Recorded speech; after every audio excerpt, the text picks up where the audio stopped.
Okay, so here's a funky little number. How about using your external drum machine as a sequencer to sequence effects within Live?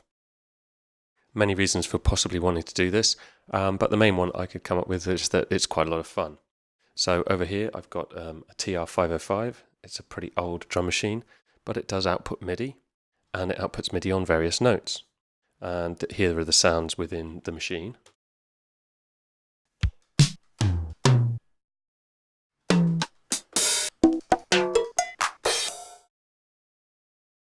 Okay, nothing particularly inspiring, but what would happen if we could turn this little sequence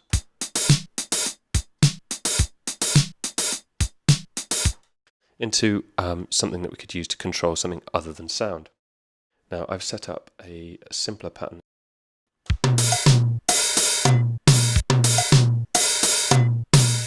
And as you can see on the live screen here, that these clips here are being triggered. Now I've done a lot of setup prior to this. What I'm going to do is process this drum break here. This is a classic Amen drum break.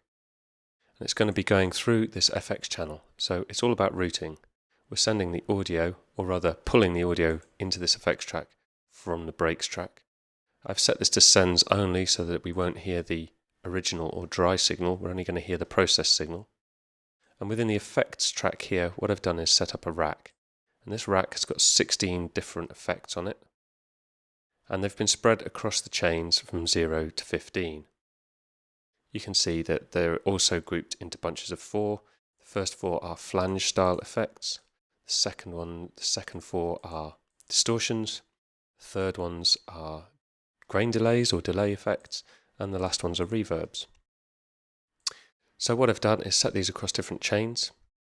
And I've also created 16 clips here using an empty audio clip and an envelope that has a chain selector envelope drawn on it, one for each of the 16 chains that I have created in the rack. So by launching these clips here, you'll see that the chain selector in the bottom window is jumping around, selecting different effects. Now you may have seen this technique used before, but perhaps you've seen it used with alternative triggering systems, perhaps even follow actions. So the final part of this picture is to go into the MIDI mapping mode and then to go through each of these clips here and assign them to the various notes that are being output from the TR-505. So I'm just going to do that quickly.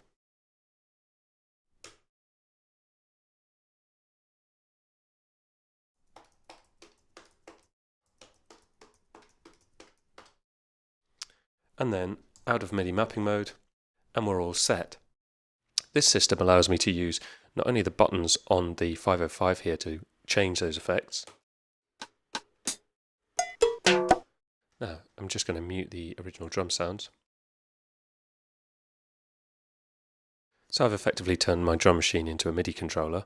It's enabling me to jump between different effects. Now let's put this little drum loop here on.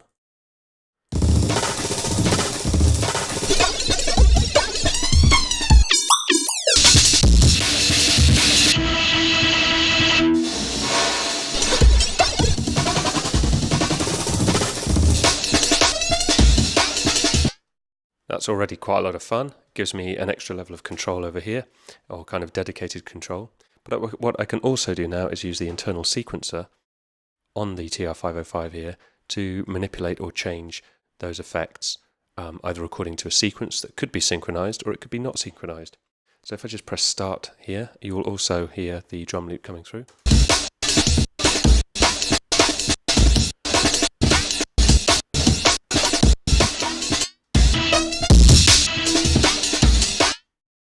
I also have the option of using the tempo control on the 505 directly to slow those effects changes down or speed them up.